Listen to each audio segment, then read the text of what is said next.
रवि लामिछानेज्यू भन्नुहुन्छ जुनसुकै तन्त्र आए पनि यी भ्रष्टाचारी नेताहरू नफालुन्जेलसम्म केही हुनेवाला छैन भन्दै हुनुहुन्छ।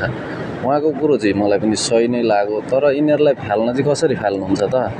यदि फाल्नै चाहनुहुन्छ भने अब कि त आन्दोलन गर्नु पर्यो। अब आन्दोलन गर्नुभयो भने जसरी राजावादीलाई फसाउन खोजिरहेछन् त्यसरी फसाइहाल्छन्। तपाईँले पनि भ्रष्टाचारको विरुद्ध बोल्दा बोल्दै तपाईँलाई पनि धेरैचोटि जेल खोज्दै गरिरहेछन्। मुद्दा अझैसम्म सकिएको छैन भने तपाईँले कसरी ती भ्रष्टाचारी नेताहरूलाई फाल्न सक्षम हुनुहुन्छ त?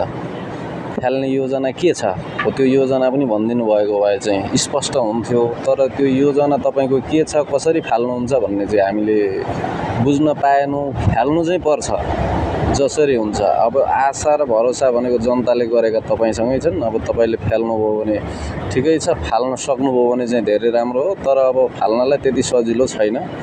तलदेखि माथिसम्म यिनीहरूले कर्मचारीदेखि लिएर हरेक युनियनहरू खडा गरेर चाहिँ कहीँ चुइक्क बोल्न नपाइने स्थिति बनाएका छन्।